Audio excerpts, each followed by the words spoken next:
the microphone, so who would like to start with your questions?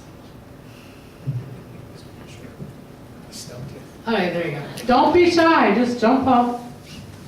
I'm not sure if I need this because I've got a really deep voice. Well, one of the things is that way then other people hear your question too. Okay, can you hear me now? Okay, can you hear me now? Yep. I'm the proud daughter of a vet. My dad did Korean War, Vietnam War, and you all know how they came back. I have a couple things I need to ask, and anyone can answer these. Unfortunately, mental health, I have a brother-in-law that's schizophrenic. When Engler was in, Governor Engler was in office, I found my brother-in-law one day after Clinton Valley closed, walking the streets because he was put out. I don't think mental health has got... Is he a veteran? No, he's just schizophrenic. He was put out onto the streets. Today it's not much better. He gets one person come up once a week. He lives on a 60-acre farm above a horse barn. He doesn't get very much mental health. They used to be able to have someone come out and clean his home. They don't do that anymore. I see the veterans home in Grand Rapids have been privatized. It's not the way we treat our vets. I've seen our education department, schools go down. I've seen them sold out.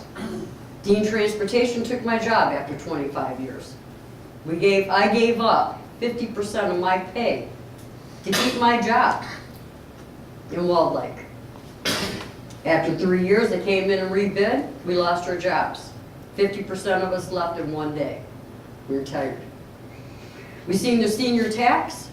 Mr. Graves said that he would go in there and fix that 8 years ago. We still tax our seniors. We're feeding and we're giving water to our kids. They're poison. You guys, we're not a third world country. This is Michigan. When I watch and I see and I watch C-SPAN, I used to watch Michigan until they took it off the air because they don't want us to watch. But you know, I sit there and I watch them and they do, Mr. Horn, you could probably tell me, what is the name of that where they vote and then they hurry up and vote it through? Media effect? Okay, I was told that the Democrats used to do that. Now the Republicans do that. And I don't know why we can't just go back to the way it was when it was fair.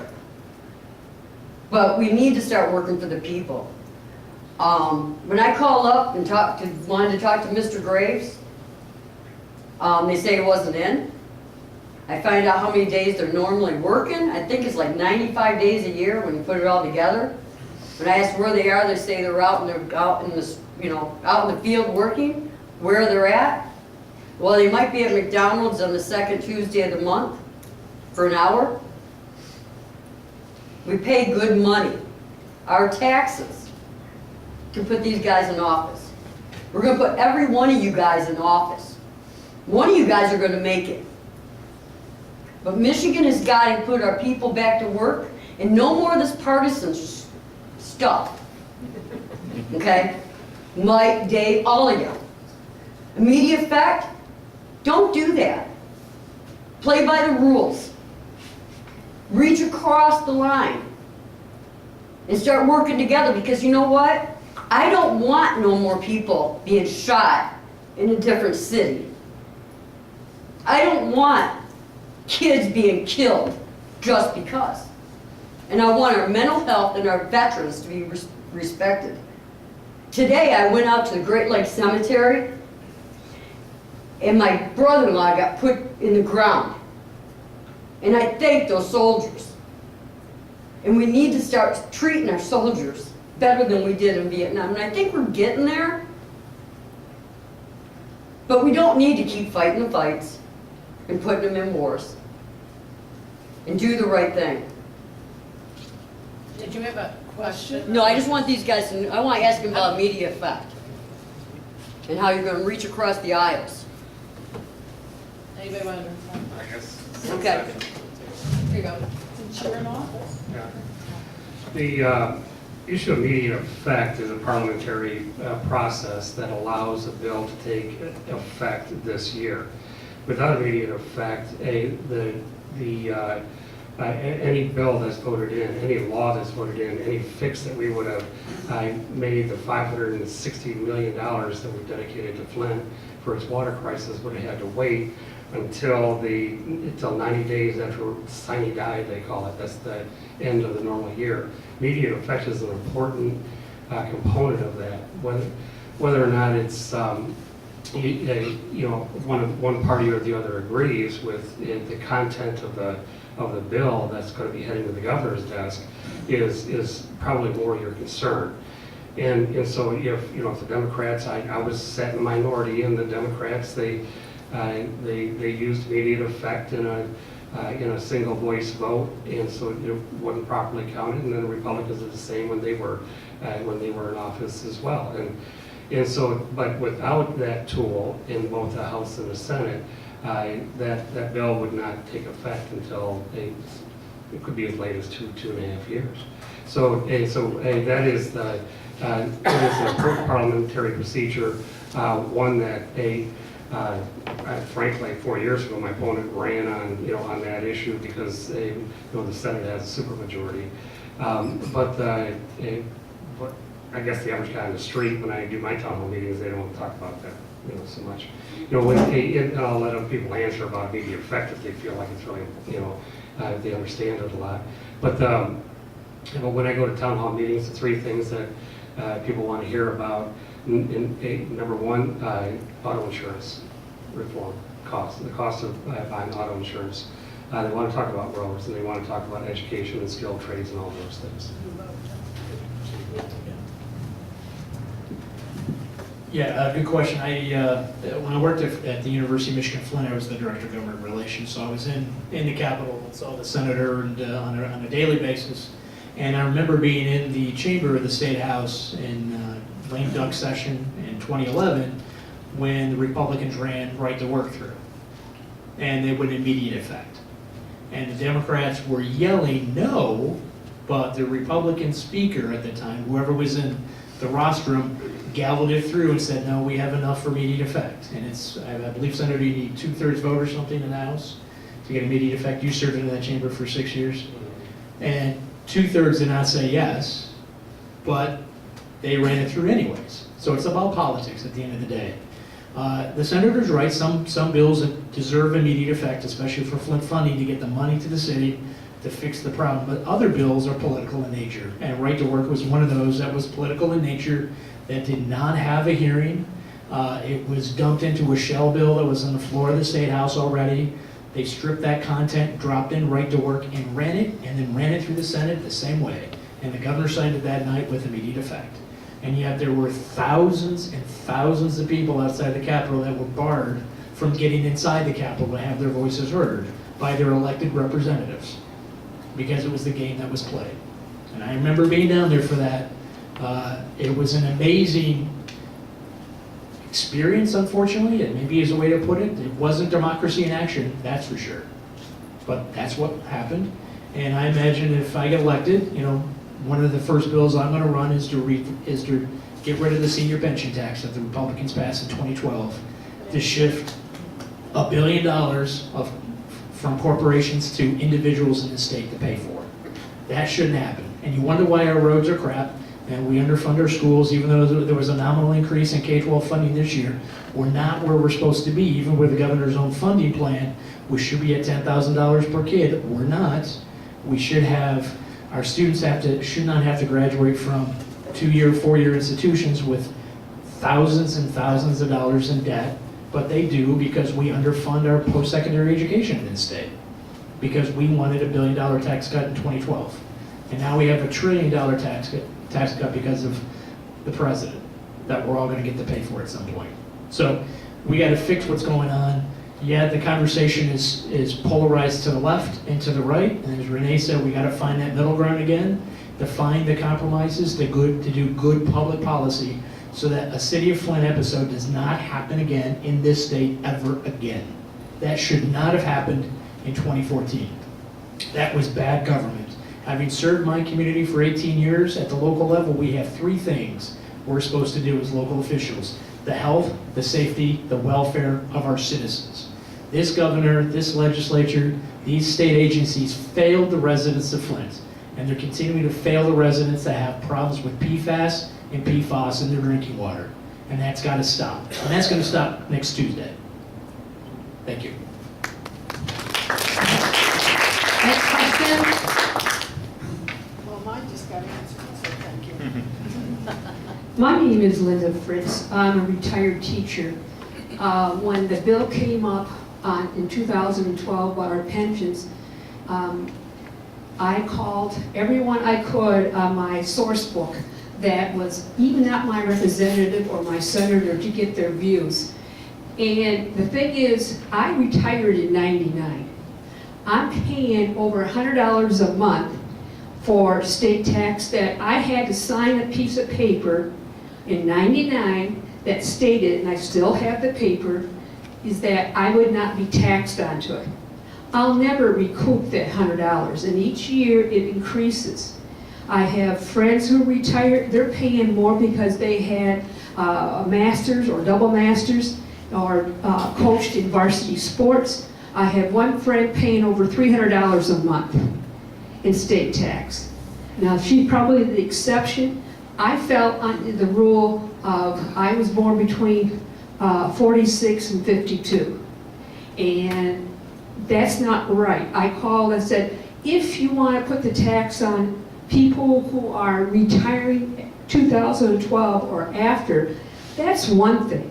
But when you're retired on a fixed income, that's a lot of money to have it out of your pension at the end of the year. But this all, some things had started before that with Engler, when he stole money from the teachers, from the pension and insurance we had, and the MEA took him to court. We won. But guess what Engler said? We don't have the money. We never got that funded back. When we went to Lansing, there was 4 of us, it was a large group. They were talking about how they were going to fund the teachers net. They canceled the meeting. So I went up and talked to him. He says, you'll never lose your pension. It's in the Constitution. And I said, yes, but in 3 years you can open the Constitution and taxpayers can vote it out. And I says, that's not right. We put into our pension under the MIP program, and you depend on it. I knew how much money I was going to have a month. To take $100 away, that's not right. Especially when I had to sign this piece of paper that stated, you will not be taxed. Thank you. So is there a question? Yes. Those of you who are going to be elected to your office, what are you going to do? Mr. Mueller? Well, since I'm not a career politician or bureaucrat, I take the common sense approach because I go out and I listen to people, and that was one of the main concerns that I've heard when I've been going door to door since February is the tax credits for the seniors. The current Republican nominee for governor, Bill Schuette, has indicated that's one of his priorities too. So when you Excuse me, but I called him and he said he would not do anything, but when I called him in 2012. Okay, well, this is 2018, and I'm running for the first time, so I can't really go back and talk for somebody else who was in office.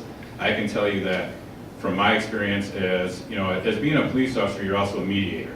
So you have to listen to both sides of the story. You know, you have a problem with your neighbor, I come out, I talk to your neighbor, I talk to you. I talk to both of you to try to kind of common solution to move things forward. Now, I don't think seniors' pension should be taxed either, but we also can't rob Peter to pay Paul. But once you have a pension, you should be able to keep that pension, and I agree with you 100%. How are we going to do that? I'm not a bureaucrat. I'm going to tell you, I don't know the answer right now, but I'm an investigator too by trade, so I'm going to look into it and try to find the most responsible, economic, and conservative, responsible financial way to do that, so you can keep your pension, I can keep my pension as a police officer, but I'm giving up 6 years of my pension to do this. I'm also giving up 5 years to be able to collect my pension, so I'm doing this for purpose because I want to help people like you, other police officers like me that have had their pensions taken. Like I said, I'm 44 years old. If I'm fortunate enough to be elected on Tuesday, I'll have just under 19 years on. I'm giving up 6 years of my pension for purpose. And then, if I serve all 3 terms, I'll be 50. I can't even collect my pension until I'm 55. So I know what it feels like to lose money as a police officer in the economic times, but I'm just thankful I have a job. And I'm coming to do this to serve the people like I have for the last 22 years to my country and my community. And I'm going to listen, and I can promise you, when you call me, I'll have an answer. You may not like it, but I'll be respectful, and I'll look into it, and I'll see what I can do to accomplish what you need. And I'm not going to BS you. Because I know right now, they balanced the budget, and then they bragged about it, and that put salt in the wound, because it took my $100 a month, plus other people, and then they go around bragging, we got a surplus of money. Yeah, on the backs of seniors. Mr. Lassie? Yeah, I think I covered that in the last remarks, that if elected, the first bill I'm going to run is repeal the pension tax. I don't have to wait to mediate. I understand the issue. First and foremost, I've talked to thousands of seniors over the last 6 months. I've knocked on almost 8,000 doors in this district. That's the #1 issue with seniors. I don't have to wait to figure out what the answer is going to be. I know the answer. It's going to be repeal the Republican pension tax on seniors. That's day one if you elect me next week. Thank you. I also agree. That will be one of the major issues that I fight for, and I will work hand in hand with you to make sure that you have every dollar back to you. I am an endorsed MEA candidate, so I support you and will continue to support you and make sure that we repeal that. Mr. Horn? Thank you. Ma'am. Okay. And this is not to diminish anything that you said. I know once you get to that fixed income that it's hard to do without that extra money. But just for clarity, there is no pension tax, and so there's nothing you can't write a bill to repeal it. There used to be an exemption on pensions. There was a bill that years ago that exempted pensions in the state when we had a lot of them. And I've had people come to my town hall meetings and ask me this question. But then I have farmers and business owners and teachers sitting around, the parochial school teachers that don't have pensions. And so for all of the talk of repealing the pension tax, you're going to do that on the backs of people that don't have pensions in this state, that have 401ks or don't. I had one steam fitter come in and he asked what I was going to do about the pension tax, and 12 other people sitting at the table said, "You have a pension?" And he said, "Well, they're going to tax taxing your 401ks." Well, they always did. There was no exemption on 401ks. And they said, and then 8 of them said, "We don't have 401ks." And they said, and so the guy said, "How are you going to retire?" And they said, "We're not. We're going to work to the day we die." And so if you hear this about, this bumper sticker mantra that we're going to repeal pension taxes, Republican pension taxes, the question is, what are you going to do for all seniors? And that's what I've been working on. But we need a governor that's going to be able to sign off on this. The House, it never came over to the Senate, but the House had a bill to reduce the income tax, which would have helped. But the Democrats said no, couldn't find enough votes. And so this is not an easy issue to solve. And all this talk about cutting business taxes on the backs of average guys. I was there when the previous governor shut down government twice to raise your income tax and the Michigan business tax with a 22% surcharge on 65,000 small businesses. That's your neighbors that are running businesses in this town. And so when we repealed that, we got rid of every corporate tax break that comes with the MDT. And so to say that this is on the backs of the average guy is not true either. So there's a lot of history here, and I know we have term limits, but institutional knowledge flips away sometimes. But I've been here long enough to tell you that we are trying. The school aid fund, the general fund or functions of the economy, not the legislature. You're not gonna go in here and wave a magic wand.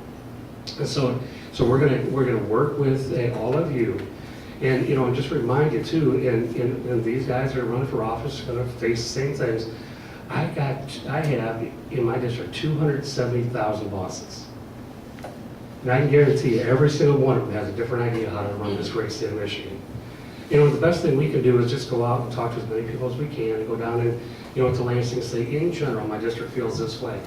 Well, we've accomplished the work of the people over the last several years, and I'm very proud of the balanced budget.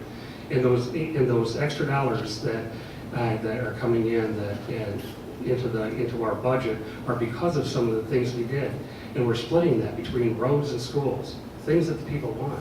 And so while you have a grievance, you know, with your pension, there are actually some good things happening. And I'm hearing a lot of negative grievances today, but we are a great state and we're doing a lot of good things. And now we're just got to figure out how to make this all work together. If it was been as people retiring as of 2012, at least you had the idea of what was going on. I retired in 99, like I said, signing a piece of paper means nothing, that I would not be taxed, okay? But I didn't have a choice at 2012 other than to call the legislature onto it and make my final complaint, because I'll never recoup that money. And then they never paid back what they owed the teachers and the state of Michigan employees. They stole from that with Engler. So even though there's a court order for them to pay back, it never was. And that put our pensions in jeopardy. We were funded around 80–85%. It went down to the 60s because of this. Okay, I need to stop you, Thank you. but, okay. I think that's something that you should write more letters. I'm legislative, I'm always telling people, write more letters. But he is kind of right on one thing. Not everybody has a pension. I'm a nurse, I don't have a pension. I will be working until I like fall over dead.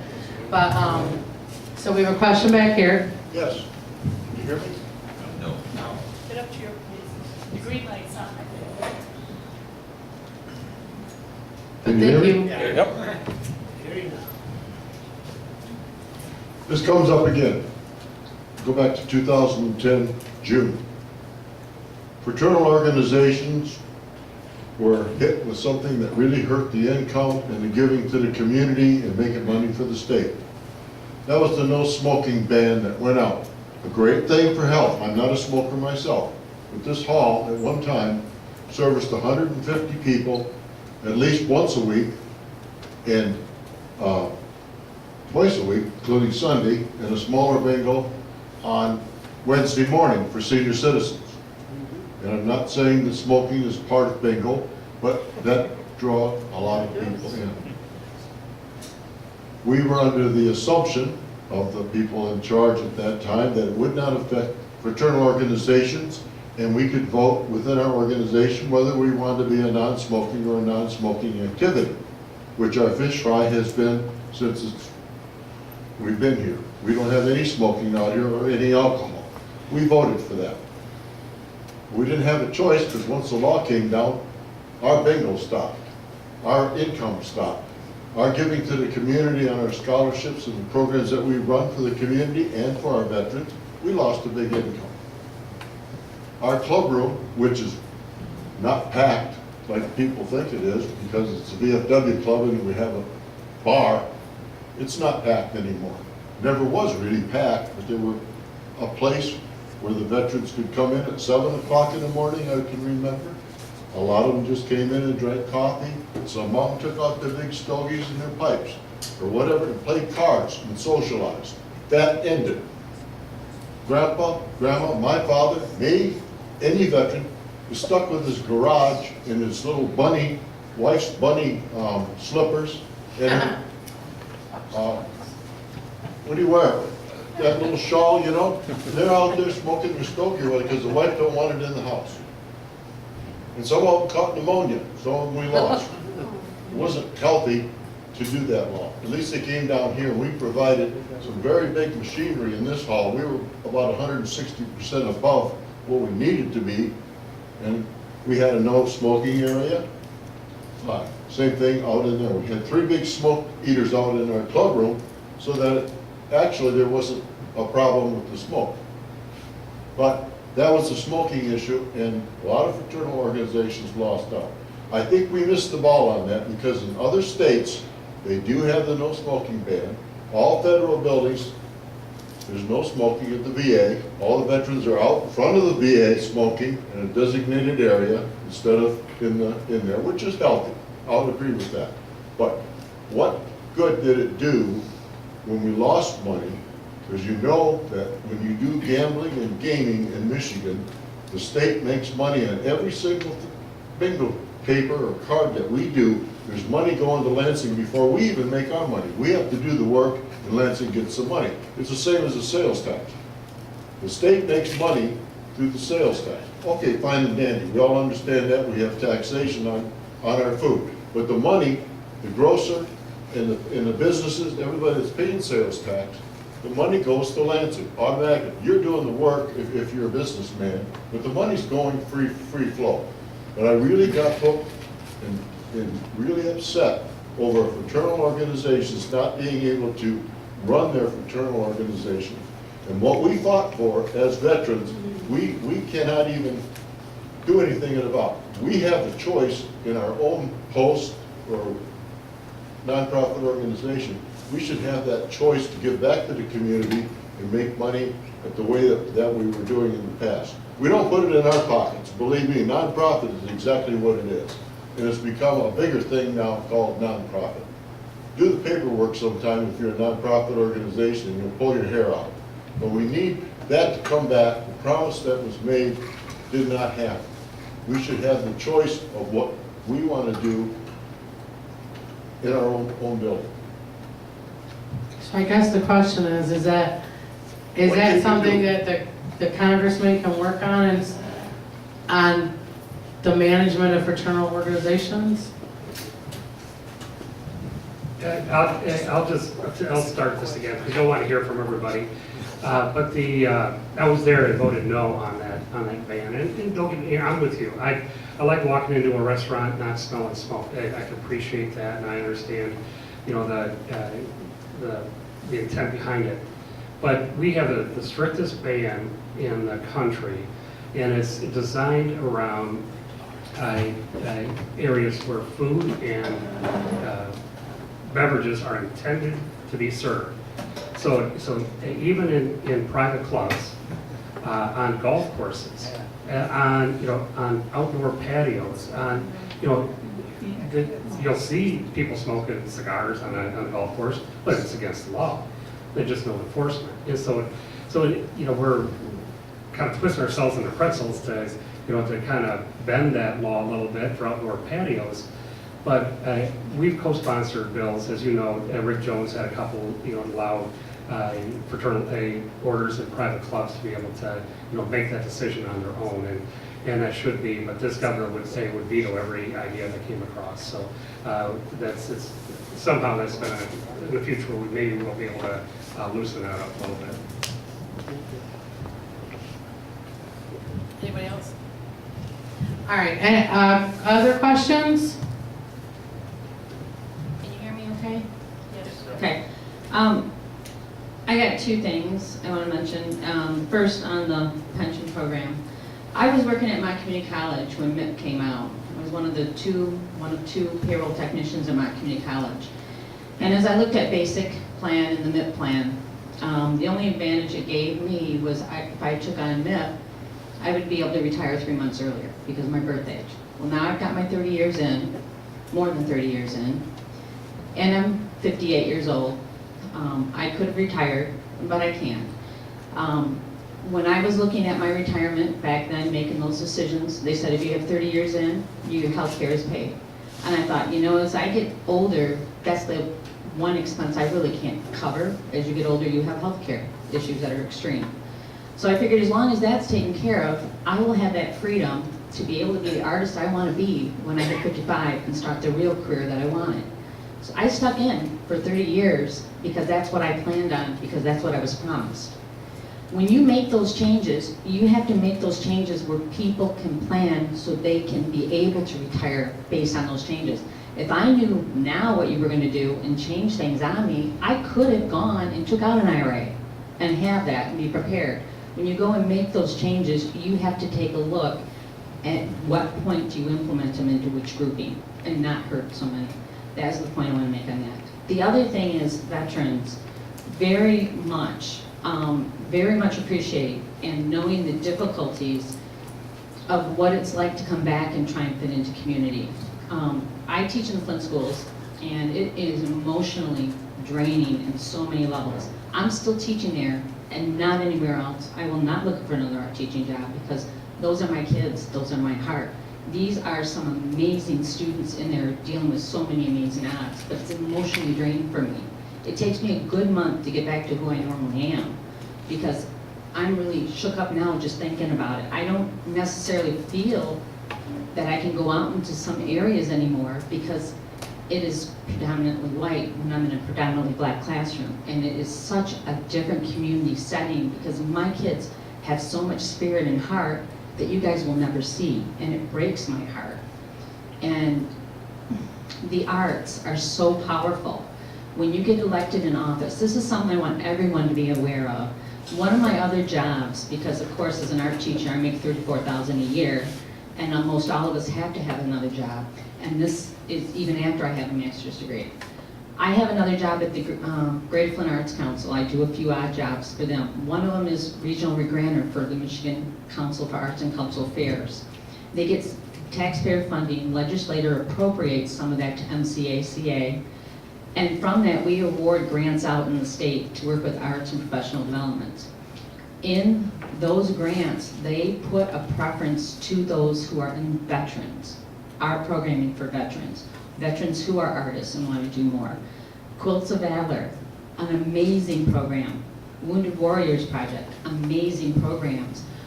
When you work on an art project or quilt, you talk to it as you work on it. It's a different experience as you're stitching and working together.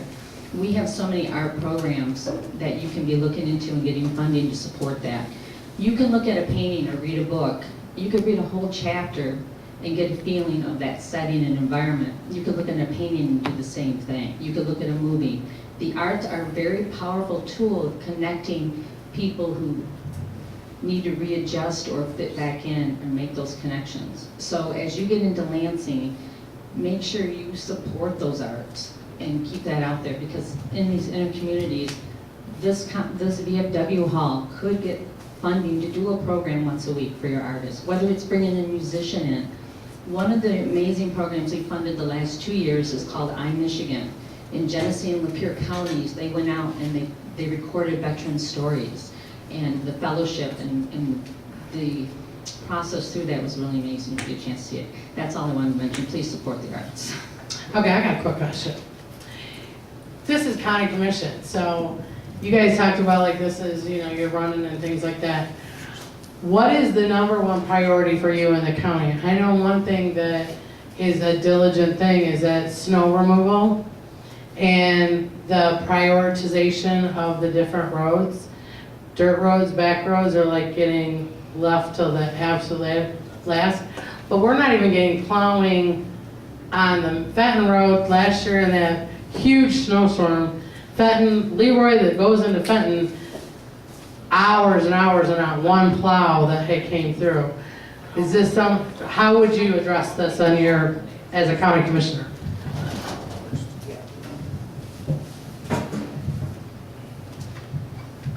Well, first of all, last year there was a huge snowstorm that happened so quick, so fast.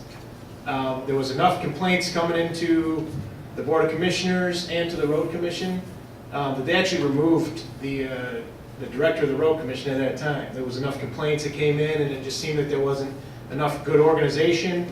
The communication between the workers in the road and the Road Commission itself had been in a tough spot. It just didn't seem to be flowing really well. So they did make a change. The current commissioner board that's there, they did make a change.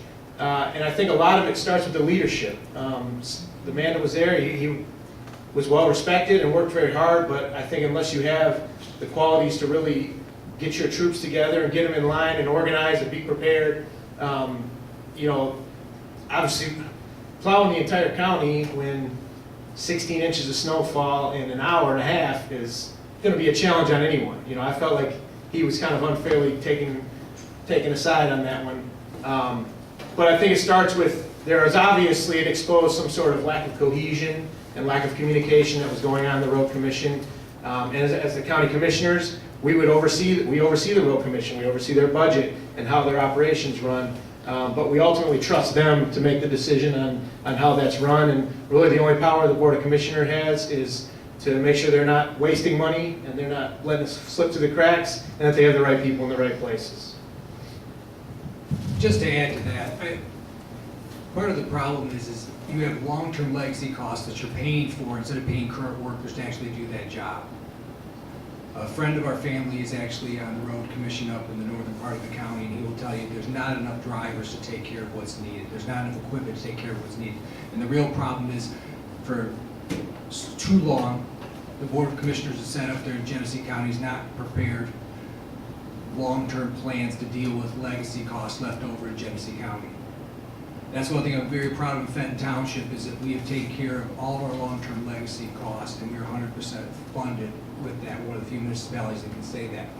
The problem is, years and years ago, in all these areas, they just kept promising whoever, whatever they wanted, just to keep them working and to keep everyone happy. And guess what? With no regard to what was going to happen later on and how they were going to fund that. Now you see current workers in other generations taking pay cuts or taking cuts to their pension, because guess what? They still have to pay for these legacy costs. I'm very familiar with this. My wife's a nurse at Hurley. Their group voted years ago to take a 25% cut in their pensions just to have their jobs. This is an educated workforce. It's very sad. The truth is, though, with the plowing, is you don't have enough workers, you don't have enough trucks because you can't pay for it. So now we've got to sharpen our pencils and figure out how we pay for that and how do we do that.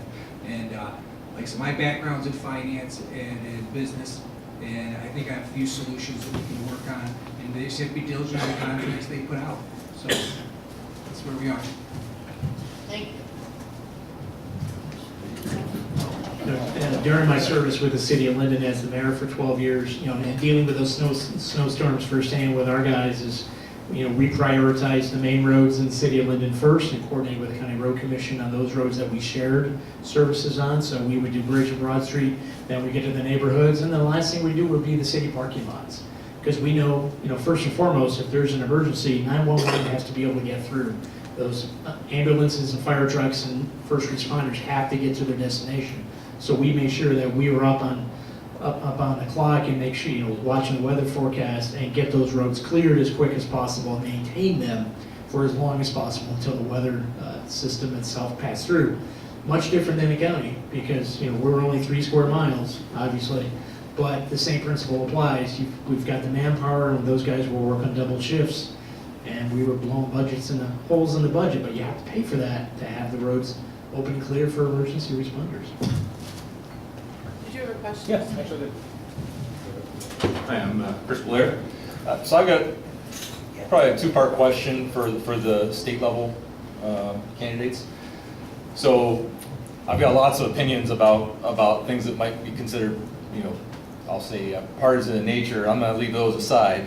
I want to ask something about the will of the people and the ability for people to exercise their will. So there's 2 issues that I see as impacting that. The first is that, so maybe I don't know technical language, but I understand that our state constitution exempts bills with expenditures from initiatives. I think there's a good reason for that, right? We have to you know, maintain the full faith and credit of our state. However, that's been abused several times in the last few years to make really pittance expenditures and embed them into bills that are really political footballs. For the sole purpose, I think you know, people can make arguments against it, but the arguments really don't hold water, right? The sole purpose is to make them initiative proof. So, first part is I want the state level candidates to to answer whether or not they would promise not to vote for any bill that includes one of those types of expenditures to make them initiative approved. Second part of my question is about redistricting. And I think this applies to the legislative candidates, not the Senate candidates. So yes, there's an initiative on the ballot to make that nonpartisan. In the event that that fails, will the legislative candidates pledge to at least with the force of their vote, I'll say, do whatever they can to make redistricting in this next cycle nonpartisan? It's really makes me ill when either of our parties uses public funds and uses this public process to benefit their party and really silences the voice of some section of our population. Thank you. Thank you for your questions, I appreciate it. I'm going to talk just a little bit about the redistricting. I've thought for a long time that we need to have more laws to make sure that when redistricting is done, that it's not done with anyone having an advantage. When I was in the House of Representatives, I never had one bill that didn't go through without a co-sponsor that was a Democrat, except once because I stayed 3 hours late and no one else did. I did get support.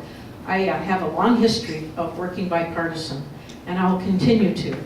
But I'm not so sure that this proposal is going to depoliticize anything. Because when I was in the House of Representatives, we actually got full support from both parties on how we redistrict. It's called APOL standards. With what we have now, and as the Secretary of State, I can tell you, you're going to center all the power around that Secretary of State. And while I've prided myself in not being partisan, because I feel so strongly about that, there are people that will be partisan. And that Secretary of State, whoever it may be, will be paying those people or picking those people that will get $44,000 a year for a part-time job. I believe that they will be somewhat beholden to the Secretary of State. I'm not sure that this doesn't get us into even more trouble than what we've got. I do support additional laws so that we can't have this creativeness that we have, or whoever's in control. And I think it's a very good point. But Proposal 2 centers it all around the Secretary of State. They pick people not based on what their background is, what their knowledge is. Matter of fact, it's quite the opposite. And anybody that has knowledge isn't even allowed to serve on it. But having said that, it doesn't change the laws that have allowed this. And that's what needs to be changed. Regarding the Proposal 2, I'm also against it just because you have, like the Secretary of State said, you have a bipartisan person who inevitably picks these people. Is the current system great? No. But what you're doing is you're taking a system that's flawed and making a system that's unworkable. Because you can identify people with their beliefs of being Democratic or Republican, but then you're going to have to do that slippery slope of finding somebody who's truly an independent, that doesn't have an agenda.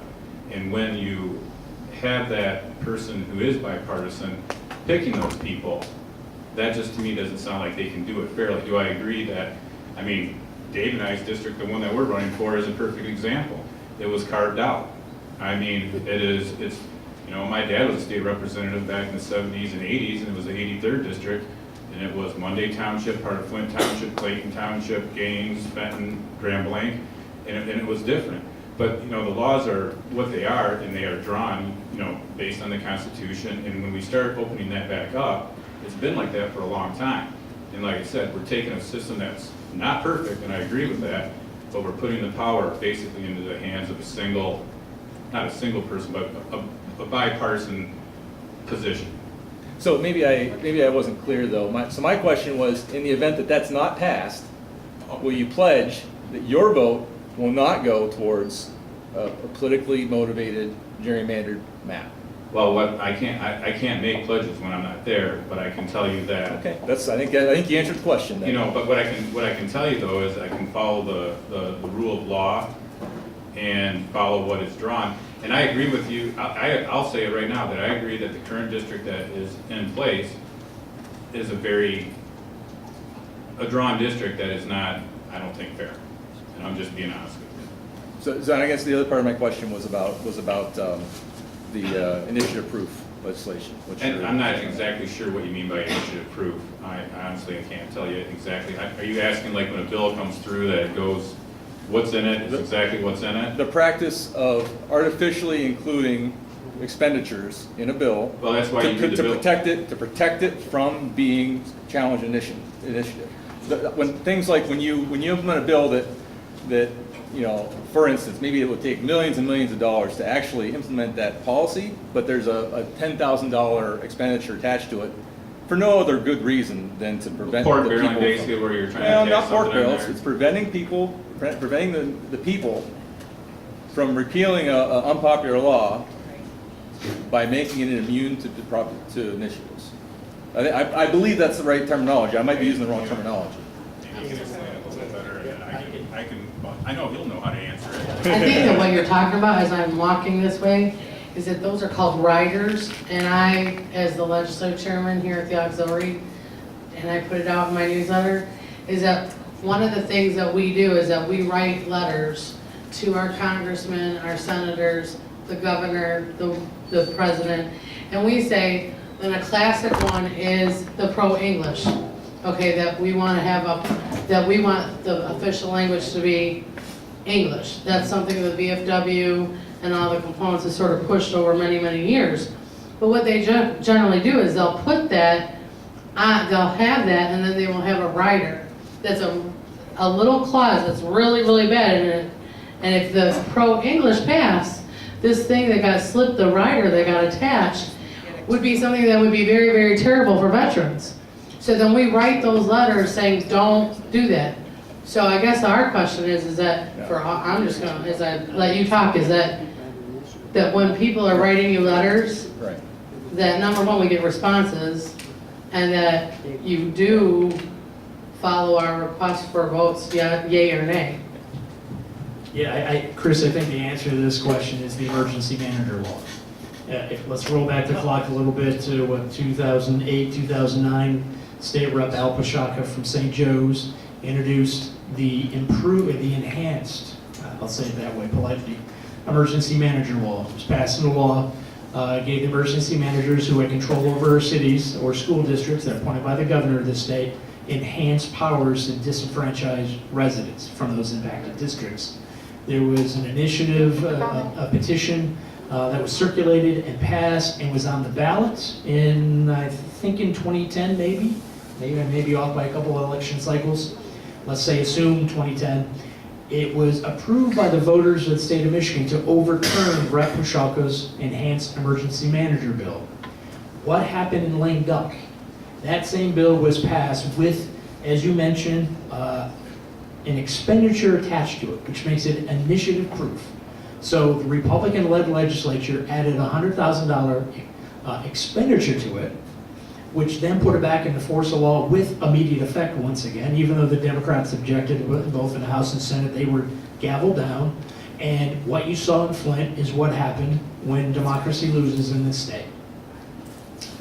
Honestly, it felt like a little bit like Hermione from Harry Potter going, ooh, I know the answer to that one answer, because I was there. I saw it happen. They ran it through in literally 3 weeks after the election, after the voters of this state voted it down. The Republicans in Lansing passed a bill contrary to the popular vote of this state. That is not democracy. Second, with redistricting, I support Prop 2. I don't think it's going to be perfect, but what we have now does not work. One of the few times I'm going to agree with Mike Mueller, this district is horrible.